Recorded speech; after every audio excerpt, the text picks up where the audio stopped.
Bom dia mais uma vez, pessoal. Bom dia quem está em casa.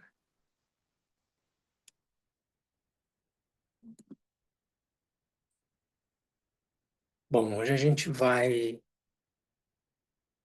concluir esse capítulo do amigo espiritual, do mestre ou do guru.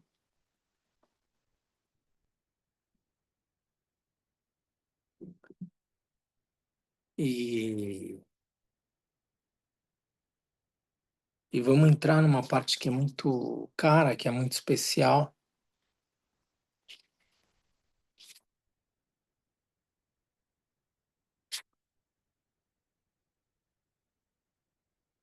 que é como seguir o amigo virtuoso.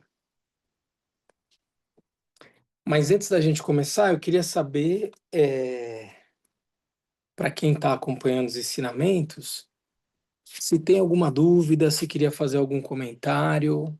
É, Semana passada a gente falou sobre as 4 categorias de de amigo virtuoso e também trouxe algumas outras referências que o Gampopa traz, é, sobre as razões para se seguir um amigo virtuoso, as justificativas, os exemplos e daí por diante.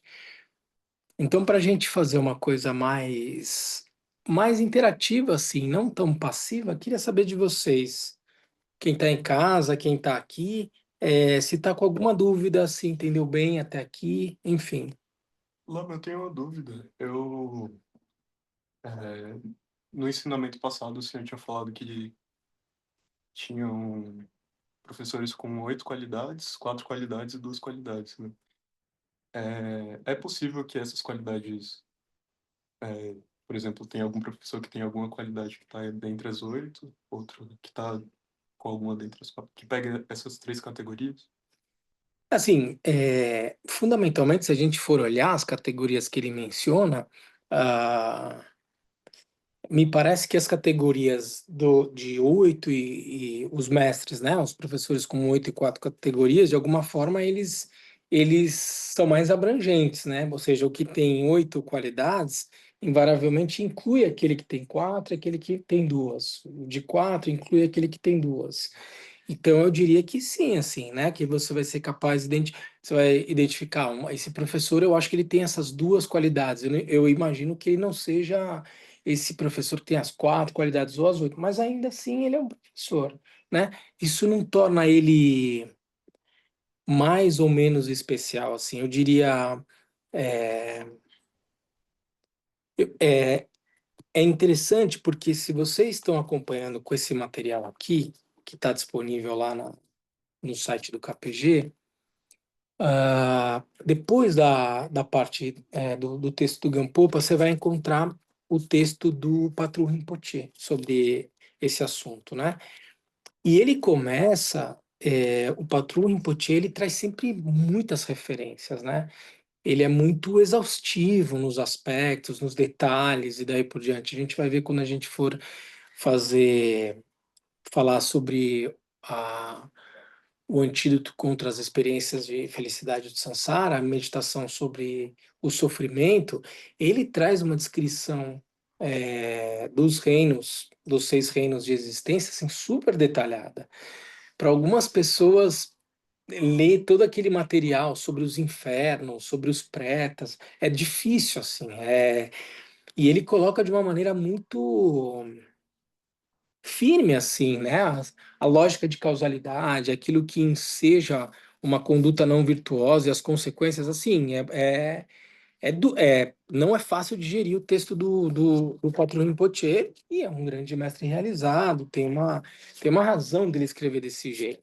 Quando você pega a parte do mestre espiritual, é, ele coloca ali no início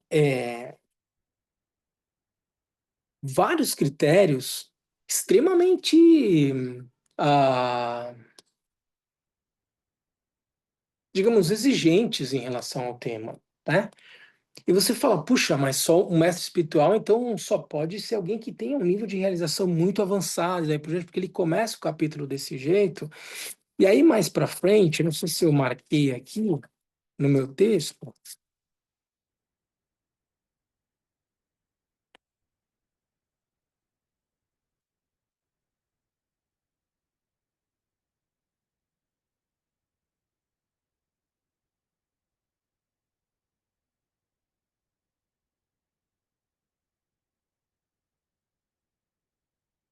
ele coloca aqui, mais para frente, né?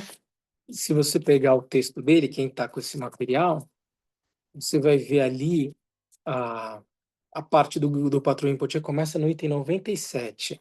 Ele vai trazendo muitas descrições sobre o mestre espiritual.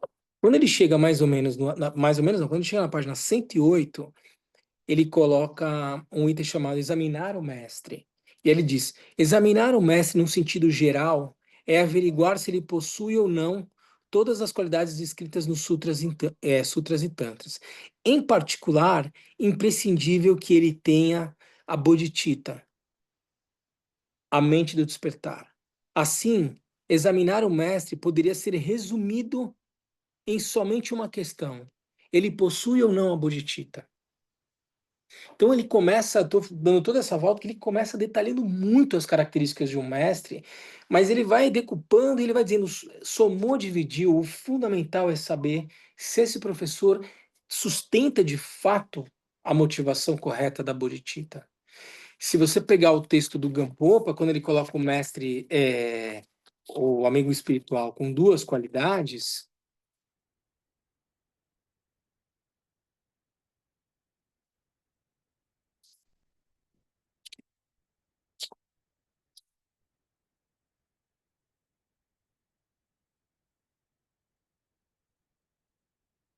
quanto ao amigo virtuoso comum dotado de duas qualidades, a marcha em direção ao despertar diz: o amigo virtuoso sempre é qualificado no grande veículo e nunca abandona, mesmo correndo risco de vida, a suprema disciplina dos bodhisattvas. Qual que é a suprema disciplina dos bodhisattvas? O que que a gente verdadeiramente faz quando a gente toma o voto de bodhisattva?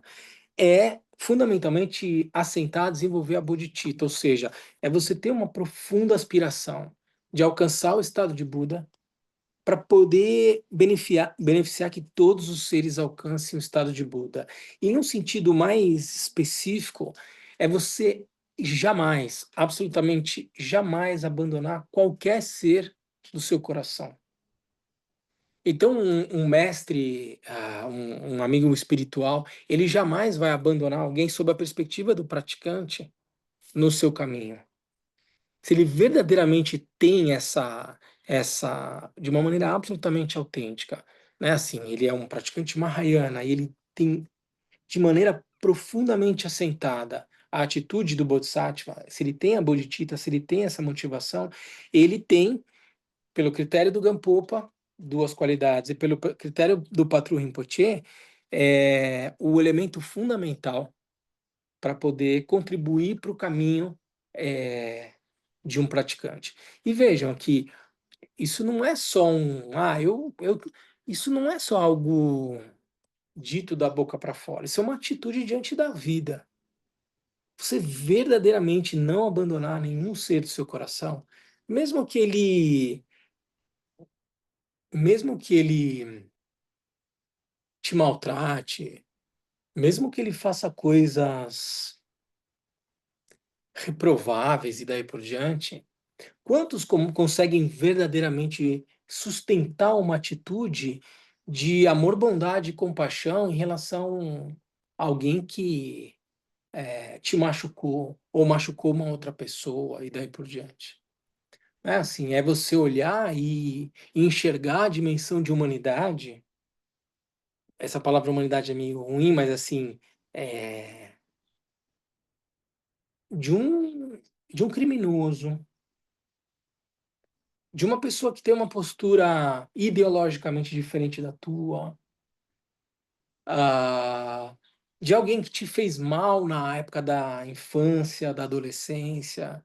Veja, alguém que não guarda esse tipo de rancor no coração e é capaz de, na perspectiva de um praticante, acolher a todos no seu coração. E, de certa forma, ter o discernimento de utilizar os meios hábeis pertinentes para cada um tipo de praticante, de aluno e daí por diante. Às vezes é simplesmente se afastar. Às vezes é dar uma bronca. E nem sempre isso é assumindo que há de fato uma relação saudável constituída, nem sempre isso é bem recebido pelo aluno, pelo praticante, porque invariavelmente a gente projeta muitas expectativas no professor, como se ele tivesse que me dar algo, como se ele devesse servir na condição de professor. E não é bem disso que se trata. Não é uma condição de servir, é uma condição de orientar. Então, sobre essa perspectiva, se ele tem esse voto bem assentado de não abandonar ninguém do coração, há a perspectiva de confiança nessa relação. Porque não se trata de um abandono ou de uma retaliação ou ah, de uma cortesia em outros contextos da relação, se trata única e exclusivamente de uma atitude voltada à orientação. Lembra que a gente fala do professor como sendo um guia, um escorte, daí por diante? Ele não tá tão preocupado, ele não deve estar tão preocupado se aquilo vai ou não agradar o ego do praticante. Ele está preocupado em saber se aquela orientação que ele dá conduz o praticante a diminuir a sua apreensão egocêntrica. E é preciso que haja muita confiança para você lidar numa relação em que o objetivo fundamentalmente é do desapego em relação ao seu próprio ego, entende? Porque não é uma relação de cortesia, também não é uma relação de abuso, não é uma relação de codependência, como a gente já falou. É uma relação que tem esse tipo de propósito. Fundamentalmente, é uma orientação voltada a uma perspectiva de autorresponsabilização. Mas tem que ter essa motivação por trás, entende? Você tem que estar muito seguro de que qualquer coisa que venha do teu amigo espiritual tem o propósito de te orientar na perspectiva de alcançar o estado de Buda. E aí, quando você está seguro em relação a isso, você está disposto eventualmente a receber uma orientação que talvez não agrade muito o teu ego, entende? Ou seja, traduzindo ainda mais em miúdos, eu só vou me colocar numa relação que vai colocar em xeque assim e ameaça aquilo que é mais constitutivo na minha existência, que é a minha noção de eu. Tem algo que seja mais. Eu tenho que estar muito seguro de que essa pessoa ela está fazendo isso de maneira sábia, com o melhor propósito. Entende? E se isso existir, esse critério básico aqui trazido pelo patrão Rinpoche, ele vai estar sendo atendido. E para chegar a essa conclusão, isso leva tempo, entende? É, ele tem realmente essa atitude de um bodhisattva, e ele tem os recursos, no caso do Gampopa, e ele tem os recursos, as referências, é, as ferramentas disponibilizadas nos ensinamentos do Senhor Buda para lançar mão na minha orientação no caminho do despertar. E aí os textos vão dizer, assim, em vários lugares, é,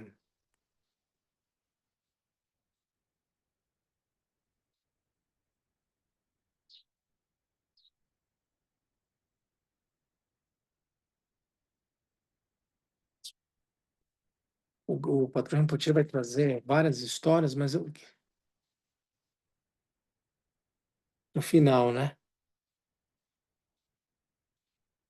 Com sua habilidade, nos aceitam como discípulos e nos introduzem ao Supremo Dharma. Abrem-nos os olhos para o que nós devemos fazer e o que não devemos fazer, e infalivelmente enfatizam o melhor caminho para a iluminação e onisciência. Em verdade, eles não são tão diferentes do Buda em si mesmo, mas comparados com o Buda, sua bondade em cuidar de nós é ainda maior. Sempre tente, portanto, seguir um mestre da forma correta com os 3 tipos de fé. A gente falou dos 3 tipos de fé quando a gente falou na preciosa existência humana.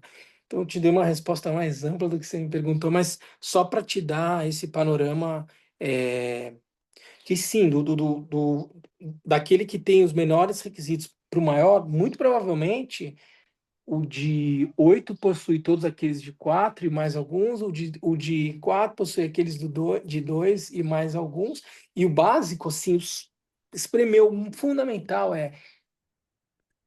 ele se com- não é que ele já alcançou, não necessariamente o critério ele já alcançou a primeira terra do Bodhisattva, ele já alcançou esse nível de realização, ele não é esse o critério especificamente quando a gente fala o seguinte, ele se comporta como um Bodhisattva, ele pode não ser um Bodhisattva de primeira terra, que alcançou o primeiro, mas ele se move com essa atitude na relação, na relação de professor-aluno, de amigo espiritual. Porque, invariavelmente, você vai ver um amigo espiritual que ele ainda não alcançou o estado, a primeira terra de Bodhisattva e daí por diante. E, eventualmente, na vida cotidiana dele, ele não se comporta como um Bodhisattva. Não é esse o critério que você tem que estabelecer, mas nessa relação aqui, que se dá a dois, ele tem essa atitude comigo? Você pode dizer, puxa, mas aqui temos um problema, porque eu posso me deparar com uma atitude incoerente do meu amigo espiritual, que comigo tem uma relação extremamente correta na minha orientação no caminho, mas quando ele vai para a rua, ele se comporta de uma maneira totalmente mundana, e isso desafia o meu olhar em relação ao meu professor. É importante não perder a dimensão de que o teu amigo espiritual, ele é um ser humano ainda. Ele não é um Buda ainda. Veja assim, inclusive os grandes professores que existem aí, eles podem eventualmente ter uma atitude na sua vida cotidiana e tal, que se parece muito com a tua, muito mundana e daí por diante. Que bom que isso sirva de inspiração para você perceber, olha, veja, mesmo esse professor que já está lá na frente do caminho, ele também se comporta dessa ou daquela maneira e daí por diante, o que não faz dele uma pessoa, é, na sua essência, contraditória. Ele é um ser humano que ainda não alcançou o estado de Buda e está colocando tudo aquilo que ele tem à disposição para seguir adiante no caminho. E na relação com o amigo espiritual, com o aluno, né, com o praticante, daí por diante, ele se comporta dessa maneira. Como é que é a tua relação com o teu professor? Não se o professor saiu do caminho e foi jogar futebol lá na rua e xingou outro cara que bateu na canela dele, ele pode ficar bravo eventualmente. Ele não é uma pessoa totalmente. Ele ficou bravo e agiu de uma maneira totalmente mundana.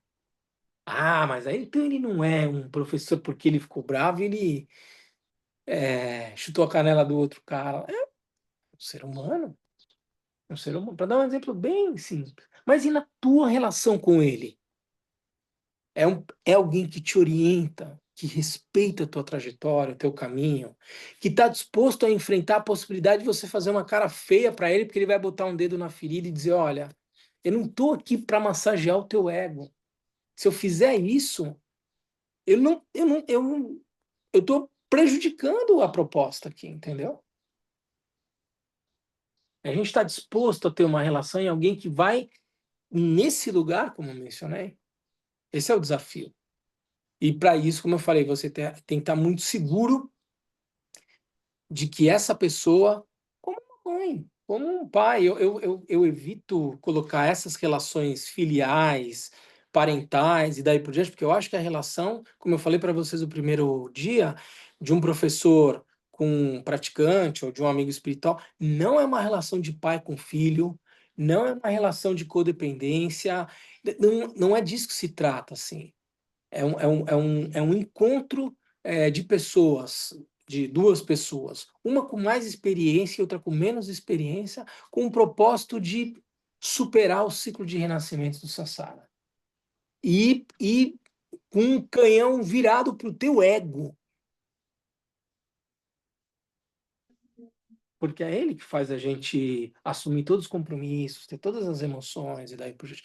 Então, não é uma relação simples. Não é uma relação simples. Porque quando você está na relação com o teu professor, assim, tudo aquilo que você pensa dele, na verdade, é uma lógica de espelhamento, entendeu? Se em última análise não existe uma lógica de dualidade, olha só a contradição. Vou falar de uma relação de professor e aluno. Tem um sujeito, um eu aqui, um outro ali. Entende como o professor ele vai rebater o teu discurso, a tua autoimagem e te fazer se ouvir. Olha o nível de contradição. Você é um praticante e você está aqui protegendo o teu ego. Entende o passo corajoso que essa relação exige?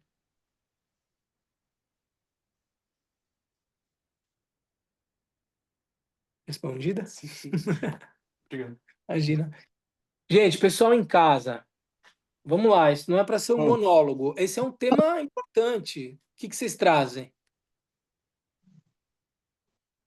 bem, Lama, bom dia a todos, Aloysio. Bom dia, Luiz. Quando essa relação que você fala exatamente, que no fim está o ego ainda presente, porque nós não atingimos ainda a primeira terra, nós não livramos do ego, então essa coisa, às vezes, ela toma caminhos que você não imagina. De repente, quer dizer, essa questão de, no caso de Marpa e Milarepa, né? De, do Tilopa e Naropa, então, isso é coisa que transcende assim tudo que a gente conhece do ego, tudo que a gente conhece de relação, tudo que a gente conhece disso. Parece que fez com que um conectasse com o outro. E aí, nessa hora, eu acredito que não existe mais mestre, não existe discípulo, existe a relação. É isso que eu queria sentir, é que existe a relação. E essa relação também se dá intimamente conosco, né? A nossa relação com o nosso ego também, ela tem que transcender. É isso que eu queria que você comentasse. Eu Obrigado. concordo, Luiz. Porque aos poucos essa dualidade vai se dissolvendo, né? De professor e aluno, e fundamentalmente o caminho se torna o desafio de reconhecer a própria natureza da mente.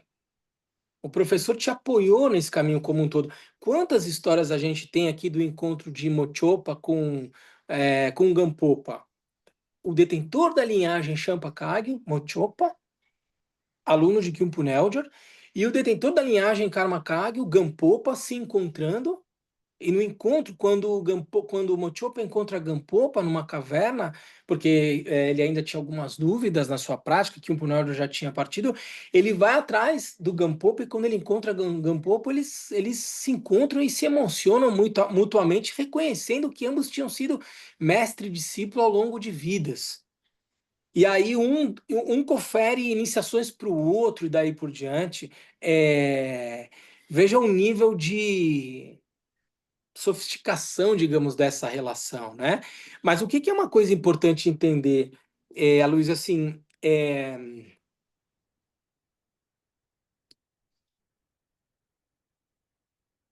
relações como essa, Marpa-Milarepa, Tilopa-Naropa, ah, Gampopa-Mochopa e daí por diante, ah, são relações elas paradigmáticas assim de um professor com um aluno ou entre amigos espirituais, que pressupõem sim num determinado contexto,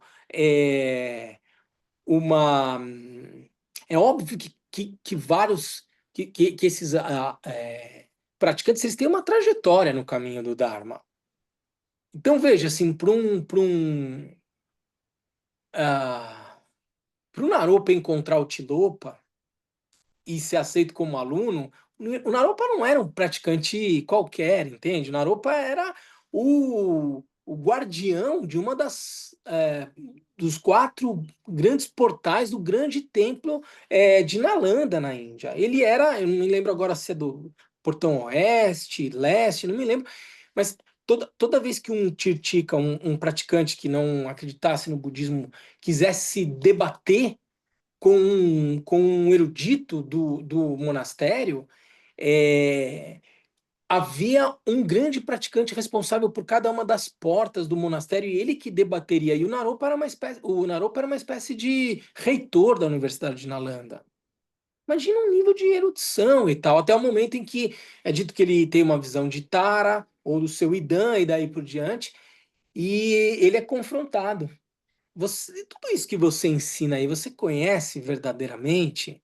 E ele, gente, imagine a maior universidade. é, vai, o reitor de Oxford, ou de Cambridge, é uma comparação meio esdrúxula aqui, mas imagina o grau de erudição para uma pessoa chegar nesse nível e tal. E ele entende a provocação e fala, realmente não. E aí ele fala, eu preciso conhecer isso tudo que eu ensino de verdade. E aí ele fala, ó, tem um praticante que vive lá na região tal, chamado de Tilopa.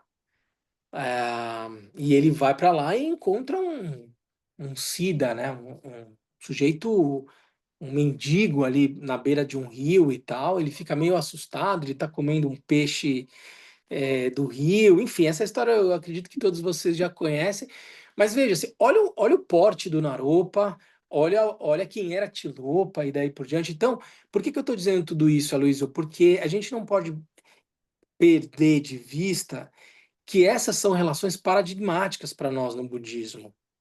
E elas se dão num contexto muito particular, de grandes praticantes. É,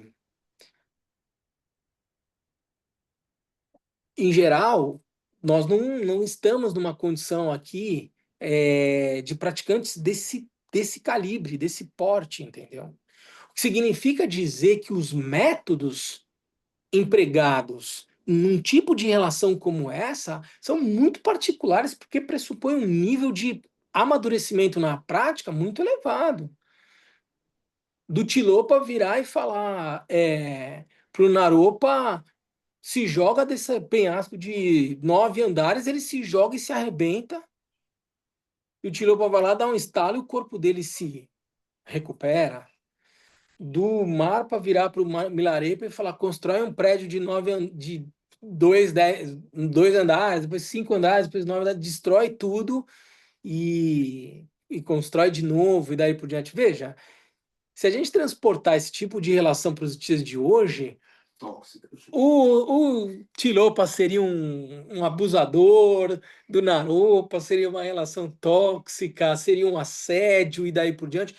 Entende? Assim, a gente precisa guardar com muito cuidado esse tipo de contexto, de uma época, de uma maturidade dos professores, e não trazer como um desafio para nós esse tipo de diligência e expectativa, né? São relações paradigmáticas.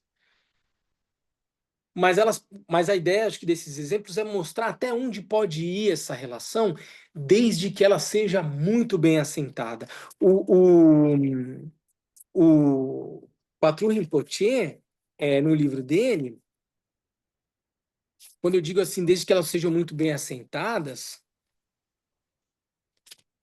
é porque ele vai dizer que relações como essa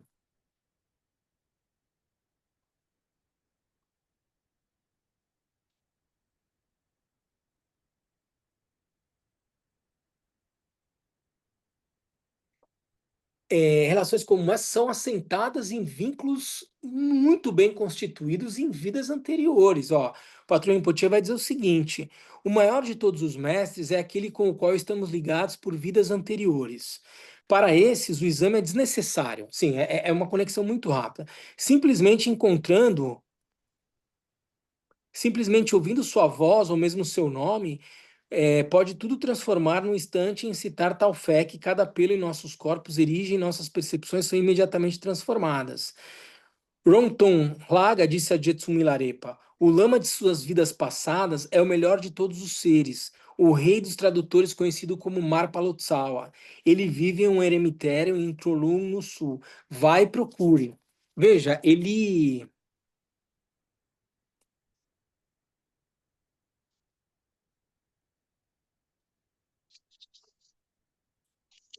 já tinha uma relação muito bem constituída com Marpa. Para vocês entenderem melhor aqui, ah, só trazer um ponto que eu acho extremamente importante. Quando o Milarepa ele comete os atos que cometeu, imagino que todos vocês conheçam a história do Milarepa, ele era de uma família bem com posses no Tibete. O pai dele morre, deixa todos os pertences sob a custódia do tio, até que o Milarepa, e se eu não me engano a irmã, eles atingem uma certa idade e possam administrar os próprios bens. Mas esse tio passa a explorar todos os recursos da família do Milarepa, abusar deles, colocá-los em trabalhos escravos e daí por diante. A mãe do Milarepa fica muito indignada, diz: olha, você precisa fazer alguma coisa, a gente precisa vingar, né, aqui tudo isso que esse tio está fazendo, porque ele está nos explorando. O Milarepa vai estudar com um mestre de artes de magia, aprende como lidar com enfim, as intempéries do tempo, tal. Ele promove uma chuva de granito e mata uma quantidade razoável de pessoas numa festa que estava acontecendo na família, inclusive o tio. Ele se arrepende e o professor dele diz: olha, eu não tenho condição mais de me recuperar, mas você tem. Vai encontrar um mestre budista e tenta purificar o nosso karma, porque eu já estou muito velho para isso. O Milarepa vai encontrar esse professor e ele encontra o Ronton Raga, que é um mestre Dzogchen. E a primeira instrução que o Milarepa recebe é a instrução direta, de apontamento direto, em que se ele aplicasse, é dito, né? O da ensino, disse o Lama, Rongon Laga, é a grande perfeição, é o Dzogchen.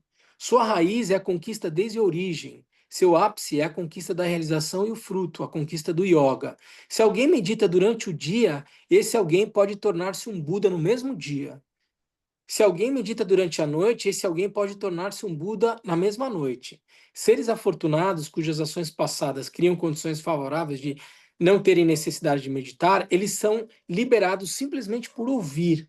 É um Dharma destinado às pessoas cujas faculdades são eminentemente superiores. E ele dá a instrução para o Milarepa.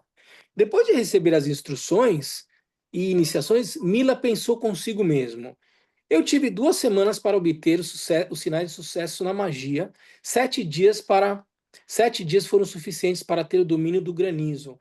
Agora aqui receber o ensinamento é o mais fácil, pois se você meditar durante o dia, você se torna um Buda nesse dia. Se você meditar à noite, você se torna um Buda nessa noite. E para aqueles cujas ações passadas criaram condições favoráveis, não há necessidade de meditar. Sendo assim, como eu encontrei esse ensinamento, eu obviamente devo ser alguém com boas ações passadas. O Milarepa pensando. Então eu posso ficar na cama sem meditar. Assim o praticante e o ensinamento separaram-se. Gampopa vai dizendo. É verdade o que você me diz, disse o Lama Dzogchen. É verdade o que você me disse o Lama, e ele depois. É verdade o que você me diz, disse o Lama a ele depois de alguns dias. Você é realmente um grande transgressor e eu tenho enaltecido meu ensinamento um pouco demais. O Lama falou. De agora em diante, eu não vou mais ensiná-lo. Você precisa ir para Trolun, em Lodrak, onde há um discípulo direto do Siddha Naropa. Ele é excelente mestre, o rei dos tradutores, Marpa. Ele é o Siddha da nova tradição dos mantras. Ele que é o mestre Dzogchen, indica o Marpa, que é um mestre Mahamudra. Ele é o Siddha da nova tradição dos mantras. É sem igual nos três mundos. Como um elo kármico os une, desde vossas vidas passadas, vai vê-lo. Porque eu estou dizendo tudo isso para vocês, porque ele está dizendo que o mestre cuja conexão é mais rápido é um mestre, o maior de todos os mestres é aquele com o qual estamos ligados por vidas anteriores. Então o mestre Dzogchen, ele deu uma instrução direta, o Milarepa não pegou, ele falou, o seu método não é o da realização direta e imediata. O seu método é o caminho gradual. E ele botou logo o Milarepa na mão do Marpa. E o caminho gradual, como a gente sabe a história, foi um caminho extremamente intenso. O Marpa não dá ensinamentos para ele. Ele não manda o Milarepa fazer o Nondro. Ele manda carregar pedra. Assim, ele vai dando instruções ao longo do dia a dia e quando o Milarepa chega num momento onde ele declara que vai se matar, vai tirar a própria vida, aí o Marpa dá a instrução para ele, bum, ele já alcança tudo mais rapidamente, mas foi um caminho gradual. Eu estou dizendo isso para vocês porque olha a magnitude dessas relações que a gente está escrevendo aqui. Siddhas, mestres de vidas anteriores, quando o Milarepa escuta o nome do Marpa, ele fica todo arrepiado.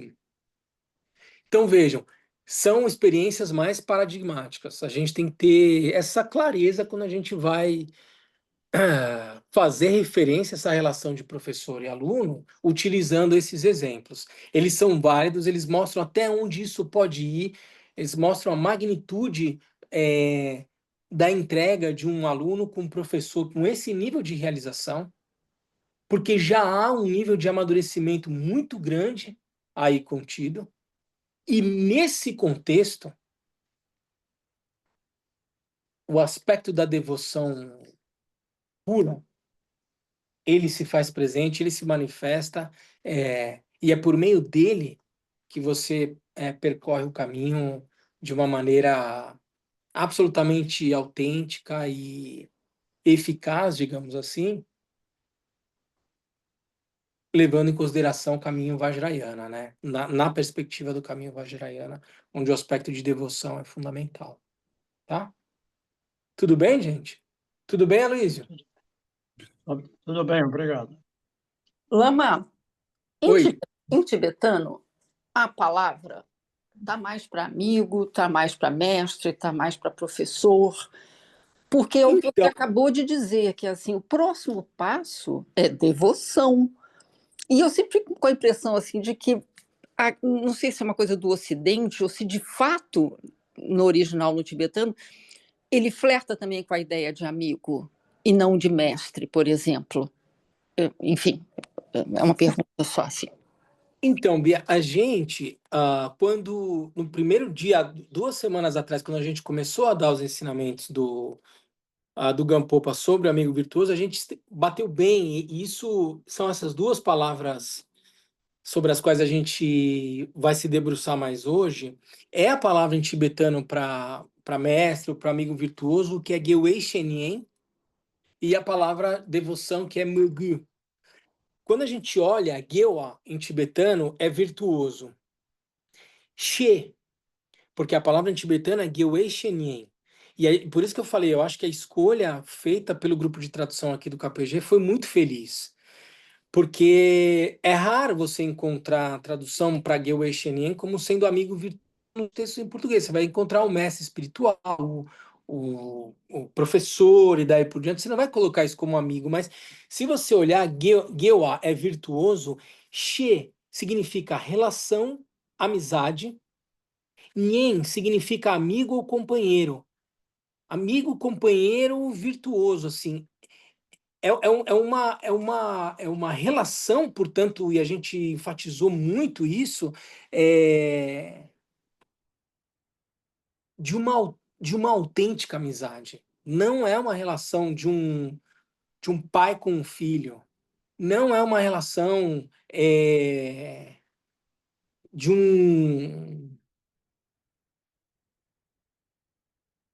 um irmão com o outro, não é uma relação de codependência, é uma relação muito particular. O que a gente tem de um companheiro de trajetória, entendeu? Com mais experiência.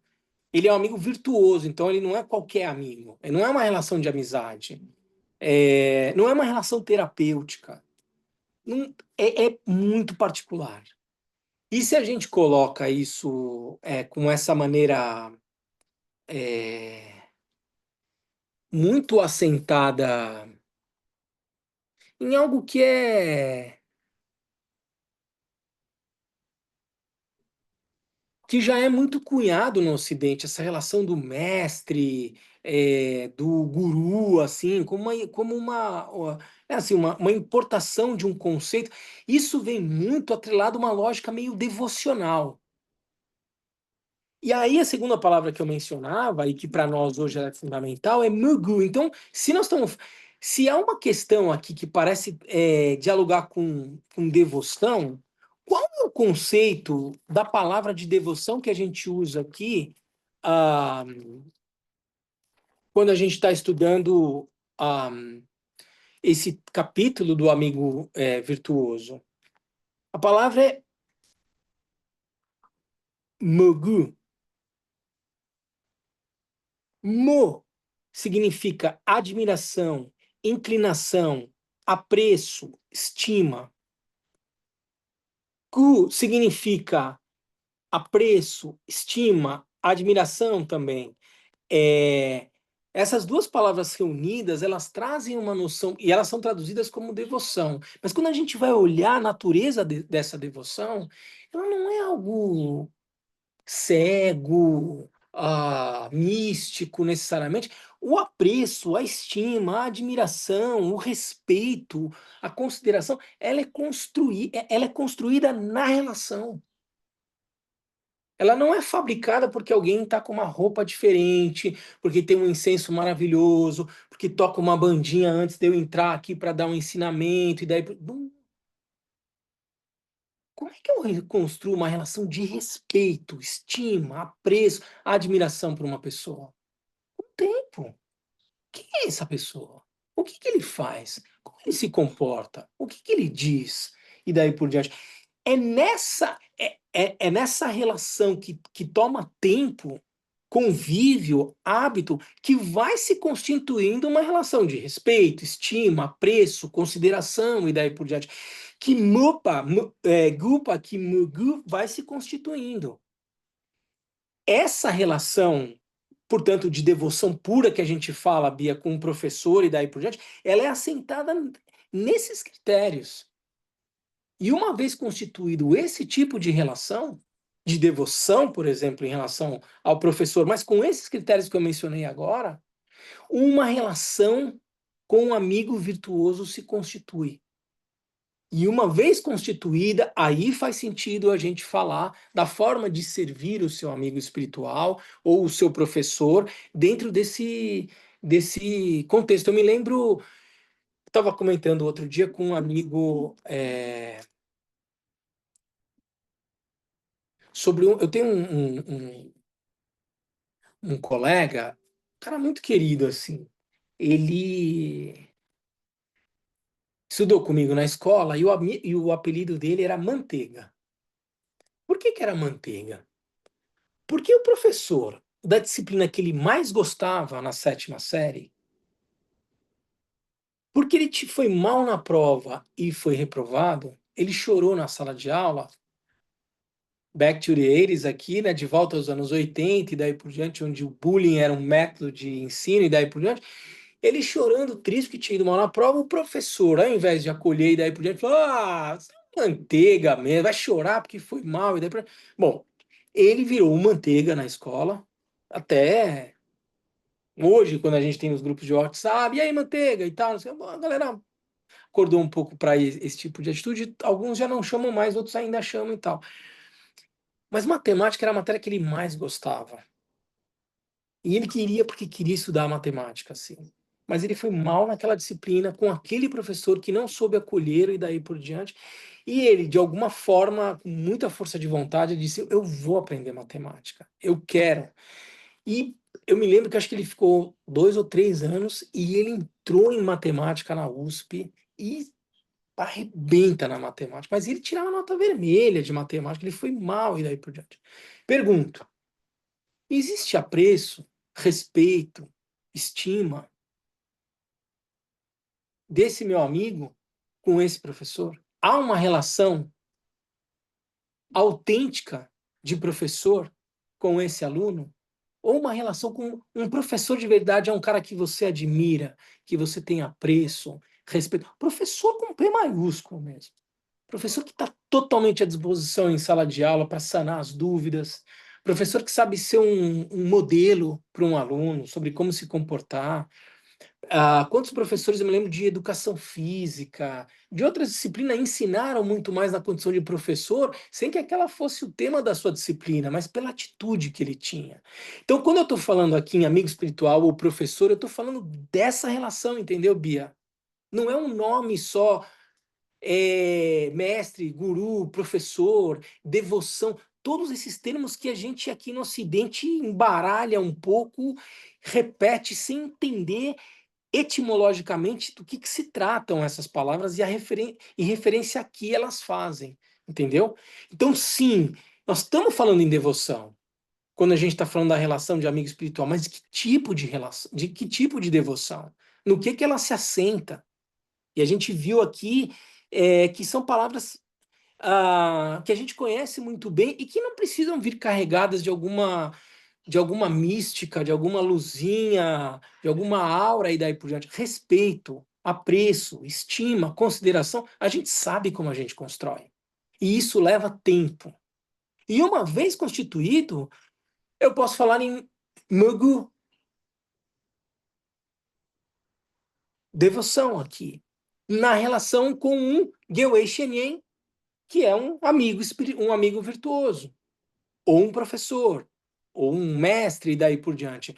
Mas é por isso que nós estamos há 3 encontros aqui repisando essas palavras para entender ao que a gente está fazendo referência, porque isso ilumina muito a maneira como a gente vai constituir essas relações, entendeu? Ficou claro, Bia? Ficou, não, e é legal porque eu vi um pouco, assim, exatamente como é que se chegou lá no passado à escolha do amigo, dessa expressão. E você colocou super bem agora de como é que vocês chegaram a isso, né? Que bem interessante, foi uma escolha muito estudada e aparente pelo que você colocou, e para tentar escapar também da coisa do mestre, enfim, que aqui no Ocidente ficou complexo também, né? É. Enfim, entendi Porque perfeito. assim, ó, mestre e devoção, essas duas palavras aqui, se a gente não entender muito bem, elas podem dar muita zebra, concorda, Bia? Então a gente precisa entender como é que eu vou me colocar nessa relação. E quanto tempo isso leva para se constituir, entendeu? Uhum, Agora, é claro que assim, veja, quando eu estou falando dos mestres com 2, 4 e 8 qualidades, isso vai ganhando musculatura, assim, entendeu? uhum, Eu vou poder ter no meu caminho vários amigos virtuosos que têm 2, 4 qualidades e daí por diante. E eventualmente eu posso ter nessa vida possibilidade de encontrar um amigo virtuoso que eu tive uma relação muito forte em vidas passadas, ou que vai ou se não for o caso, mas algum que seja verdadeiramente capaz de me gerar um profundo sentimento de abertura em relação aos ensinamentos e tal, e com ele seguir um caminho linear, progressivo no Dharma, entendeu? Então, assim, você não precisa se exigir que, porque eu tomei refúgio com aquele lama, ele é o meu amigo virtuoso, ele é o meu lama e tal, não sei o quê. Não, quando a gente faz a cerimônia de refúgio, não é o lama que está. Você não está tomando refúgio no lama necessariamente, você está tomando refúgio no Buda, no Dharma, na Sangha, no lama, nos idãs e nos protetores, nas 3 joias e 3 raízes. E esse lama pode eventualmente não ser o lama que conduziu a cerimônia de refúgio. Tudo bem. para você se colocar nessa relação com alguém com esse nível de abertura, uma relação corajosa mesmo, permitindo que alguém vá trabalhar lá no cerne da questão, que é o teu ego, você precisa estar seguro. Essa relação precisa ter tempo para amadurecer, e uma vez amadurecida, aí tem uma forma de, como é colocado aqui, honrar essa relação. Como é que eu honro uma relação dessa natureza? É dito aqui, como seguir um amigo virtuoso? Uma vez que se tem encontrado um amigo virtuoso, as 3 maneiras de segui-lo é honrando-o, servindo, cultivando fé e respeito com relação a ele e praticando assiduamente o que ele ensina. Então, uma vez que todos esses critérios foram sendo é, observados e daí por diante, aí sim, aí nesse caso, você tem uma atitude muito clara, assim, como você deve se comportar em relação a esse amigo virtuoso. Honramo-lo, prosternando-nos diante dele, erguendo-nos ao vê-lo, curvando-nos quando passar, ficando à sua direita, falando-lhe com respeito e, no momento oportuno, contemplando-o sempre sem cansaço. O exemplo a seguir é aquele do jovem mercador Sudana com seus amigos virtuosos. De fato, o Sutra da forma de árvore declara: nunca deixe de contemplar os amigos virtuosos, pois é difícil vê-los, difícil é que apareçam e difícil é encontrá-los. Então, tem uma maneira muito. Uma vez que isso se constituiu, a exaustão, eu estou dizendo, isso leva tempo, isso é mais o resultado da prática do que o pressuposto da prática. Ainda que eu preciso, de certa forma, de algo desse pressuposto para me dispor a escutar alguém falar, concorda? Eu tenho que ter algum nível de apreço, de estima. Em algum lugar isso tem que tocar meu coração para me dispor a sentar na frente de um professor e escutar, refletir e praticar. E na medida em que eu vou, escuta, reflexão e prática, e vou vendo a maneira como o professor se comporta, e a atitude dele, se ele tem de fato o voto de Bodhisattva, ele sustenta isso e daí por diante, o meu amadurecimento na prática vai gerando naturalmente esse tipo de comportamento. É natural quando você vê o benefício daquilo que aquele professor te ensina, do que ele te orienta e daí por diante, no teu progresso na prática, você não é forçado a se colocar em relação a ele dessa forma, é natural. E fundamentalmente não é em relação a ele, pessoa, homem, mulher e daí por diante, mas tudo aquilo que ele representa enquanto Buda, enquanto Dharma, enquanto Sangha, porque fundamentalmente nessa hora o professor ele reúne as três joias. Como o próprio texto diz aqui, esse amigo virtuoso, ele, pela bondade de me ensinar nesse momento que eu estou, ele é ainda mais importante do que o Buda em si, porque o Buda viveu 2.500 anos atrás, eu não o conheci, mas é esse professor que está vindo aqui ensinar, me dar iniciações, me orientar, ser meu professor num retiro longo. Outro dia eu comentava com uma pessoa que frequentou aqui a Sangha, nem sempre a relação com o teu professor ela é linear. Ela vai ter oscilações, porque olha o nível de intensidade com que ele está mexendo. Ele está te ajudando a destruir o seu próprio ego. E isso chacoalha muito a gente. Mas em determinados contextos, quando você não tem mais outra opção, ou você se joga para as instruções do seu professor, ou você não tem outra opção. O melhor é se jogar. E aí você vê se ele sustenta aquilo ou te apoia ou não. Eu falo muito da relação, por exemplo, com o Lama Trilê. Relação com o Lama Trilê fora do retiro, com muita intensidade, com todos os desafios e daí por diante, uma dimensão cotidiana, mundana e daí por diante, com altos e baixos e daí por diante. Você entra dentro do retiro e você não conta com mais ninguém, só com o teu professor lá dentro. Ou você se joga com total intensidade aquilo que ele te orienta, ou você se explode. E nessa hora você vê Porque você está numa condição onde a única coisa que você tem que fazer é seguir as instruções do teu professor, do teu amigo virtuoso. E se você colocar tudo aquilo que ele coloca, né, como orientação, e imaginem, não é fácil ficar 3 anos, 3 meses e 3 dias em total reclusão, mas se você seguir exatamente aquela instrução, você vai colher os frutos daquilo. E você vai ver se você pode ou não contar com um professor. E a gente teve um baita professor de retiro de 3 anos aqui, que foi o Lama Trilei e o Lama Sonan.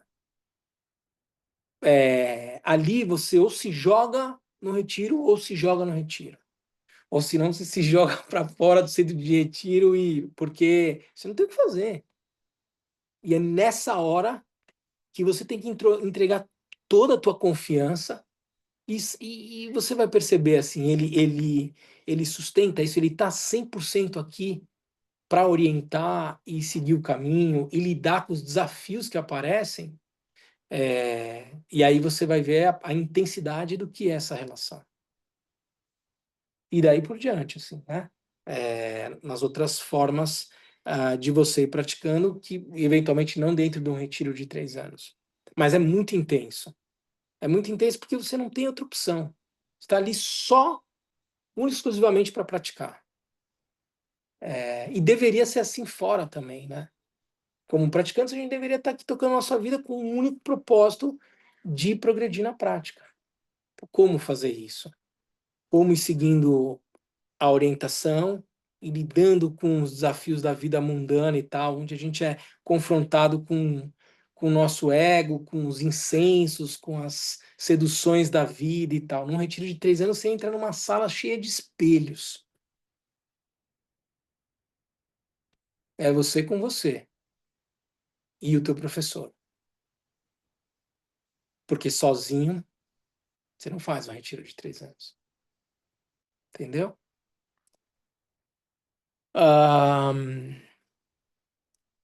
Servimos o amigo virtuoso oferecendo-lhes alimento, roupa, abrigo, cama, remédio, se estiver doente, riquezas e tudo que tenha sido obtido de acordo com o Dharma, sem preocupar-se com o seu próprio corpo nem com a sua vida. O exemplo a ser seguido nesse caso é do sublime sempre em lágrimas. Na vida de Shambhava é dito: alcançamos o despertar dos Budas servindo o amigo virtuoso, como uma forma de acumulação de mérito aqui, né?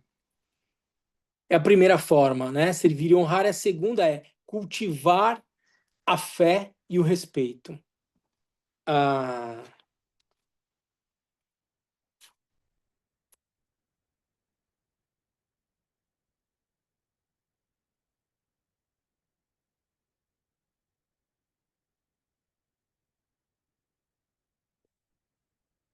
Quando a gente está falando aqui, então, Bia, na página 29 aqui do texto em tibetano do Gampopa, essa parte tá traduzida como cultivar a fé e o respeito. As palavras em tibetano são Mopadam Gupe Ditar Tempani.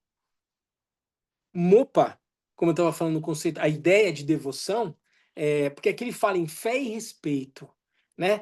O que a gente está falando aqui de fé? A primeira palavra aqui é mopa, que é apreço, estima, aderência, inclinação, admiração, interesse. Gupa significa reverência, veneração, respeito. Mopadan, gupe, são as duas palavras que compõem a palavra devoção.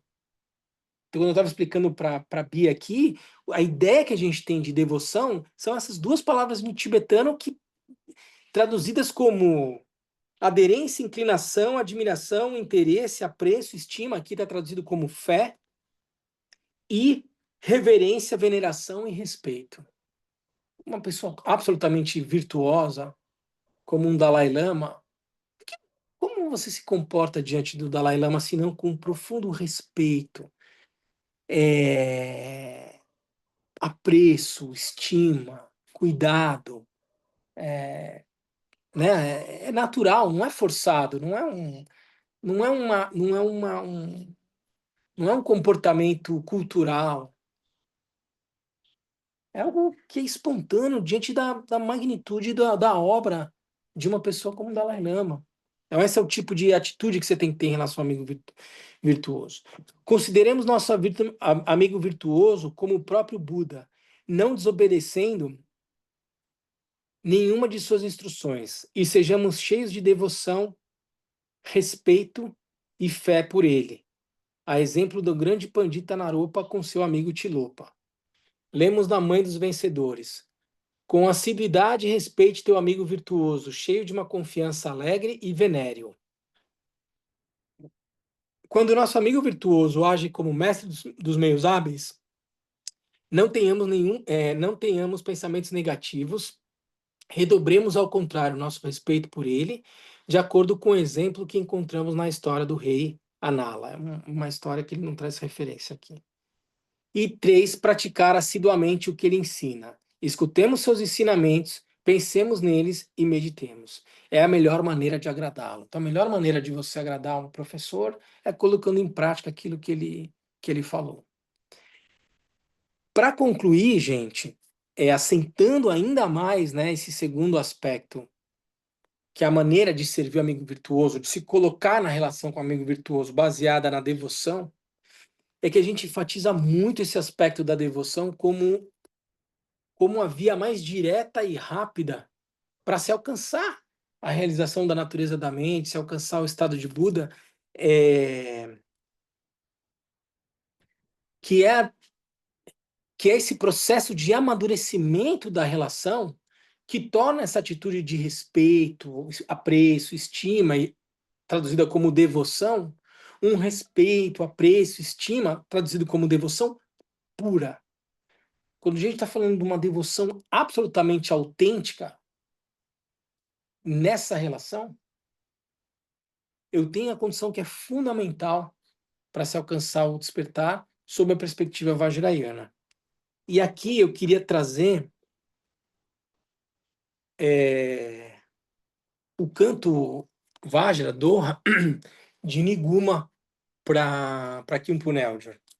Esse é o canto mais, talvez o mais, tem um de Niguma e um de Sukhassid, são os dois mais importantes, mas essa relação de profundo respeito e apreço pelo professor é traduzida nesse canto que diz o seguinte: o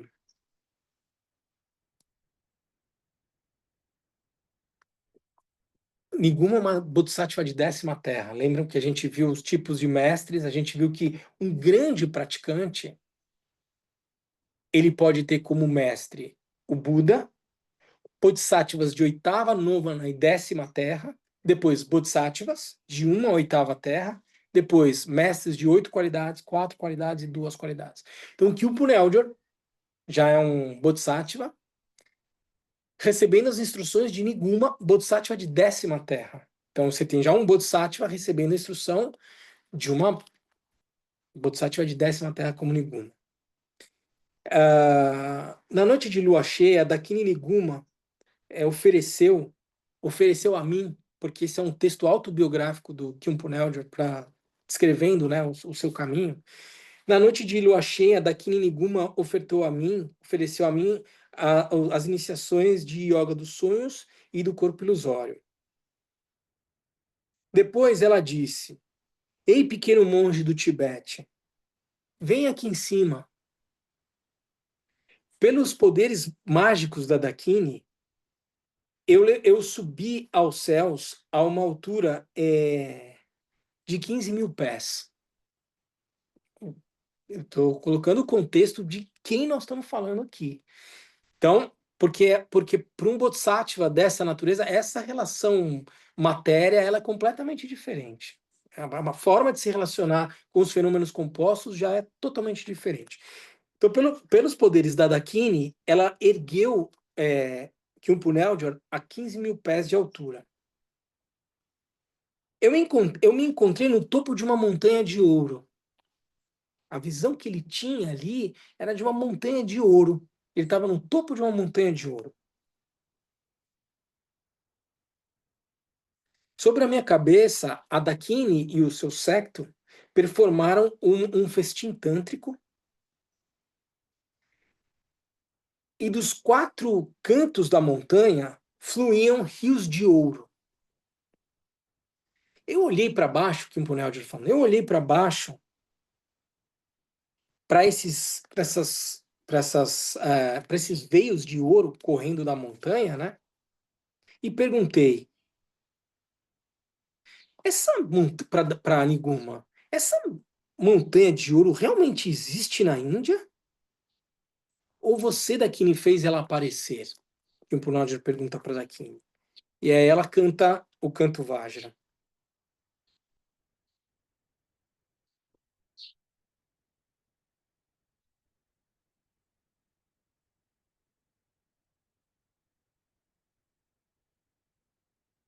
Eu já traduzi esse canto algumas vezes.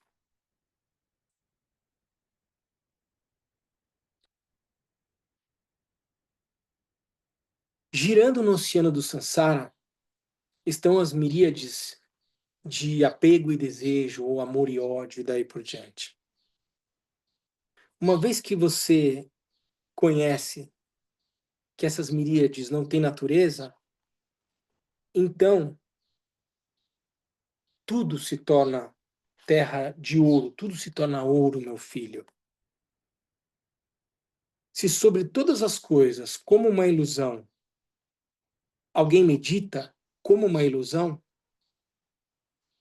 a autêntica budeidade como uma ilusão será realizada devido à devoção.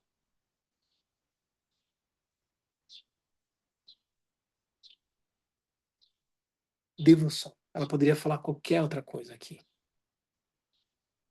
Ela dá uma instrução direta para o Khenpo Eldjor, ela aponta para ela a natureza da realidade, ela aponta o aspecto puro de todos os fenômenos, o sabor único das coisas. E no momento em que você reconhece a natureza da mente de todos os fenômenos que nela se manifestam, então tudo se torna perfeito.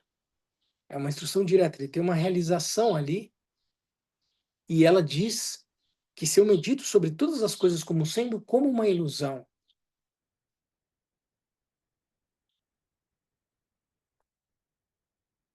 então essa budeidade, como uma ilusão, porque não há uma coisa em si budeidade. Buda é um estado de consciência. Não é algo em si tangível. Se eu medito, se eu consigo reconhecer a natureza pura de todos os fenômenos, então isso que se chama, que se convenciona ser a budeidade, será alcançada pelo poder e pela força da devoção. Por quê? Porque, como eu já falei várias vezes, quando essa relação de professor-estudante ou de amigo virtuoso com praticante vai se consolidando, vai se amadurecendo e daí por diante, o aluno aos poucos vai abrindo o coração dele com total confiança e naturalidade.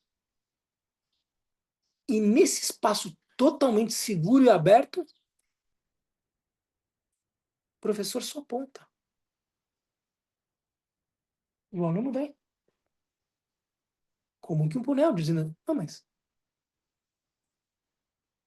é a confiança, é a natureza dessa relação se tornando pura que permite você deixar cair todos os conceitos, os apegos, toda a apreensão egocêntrica, e enxergar o que já é. Por isso a relação do professor com o aluno é tão importante. Você pode passar um tempo lendo, estudando, acumulando mérito e daí por diante, mas no budismo Vajrayana, o caminho direto, como ensinado na nossa linhagem Champa, passa por essa devoção pura, que se dá, como eu falei para vocês, ao longo do tempo, com o amadurecimento do praticante, numa lógica cuidadosa, de percurso na prática e reconhecimento das qualidades do teu amigo virtuoso, que é capaz, porque ele tem essa experiência, de te apontar aquilo que já é. Isso leva tempo, isso não é de uma hora para outra, mas manusear esses conceitos de Mögu, de devoção, como a gente falou, de Gewei Shenyan, de amigo virtuoso, é extremamente importante para a gente compreendendo de fato do que se trata. E não simplesmente como um papagaio repetir coisas sem entender de maneira profunda do que nós estamos tratando aqui. Tá bom? Ficou claro, gente? Pessoal de casa, tudo bem? Tudo ótimo, obrigada, Lama. Então vamos fazer a nossa dedicatória. Semana que vem eu não vou estar aqui, apesar de ser mês de setembro ainda, tem um calendário aqui arranjado entre os lamas e eu vou estar de folga esse domingo que vem, vou lá para São Paulo visitar a família. Mas vocês vão ficar aí com os ensinamentos do Lama Adrimé, da Lama Pelmo, e eu conversei rápido com o Lama Sunan, ele deve estar de volta aí em meados de outubro já. Então, coisa aí de umas 2 semanas, mais ou menos, nosso querido Lama Sunan também está de volta. Tá bom? Vamos fazer nossa Lama, dedicatória? Oi, seria possível reservar só um tempinho para mim depois, quando você terminar, que eu tenho algumas dúvidas e tá eu bom, queria retirar elas. tudo bem. Então fica aqui na ligação e eu faço a dedicatória e depois a gente continua, tá bom? Obrigada. Imagina.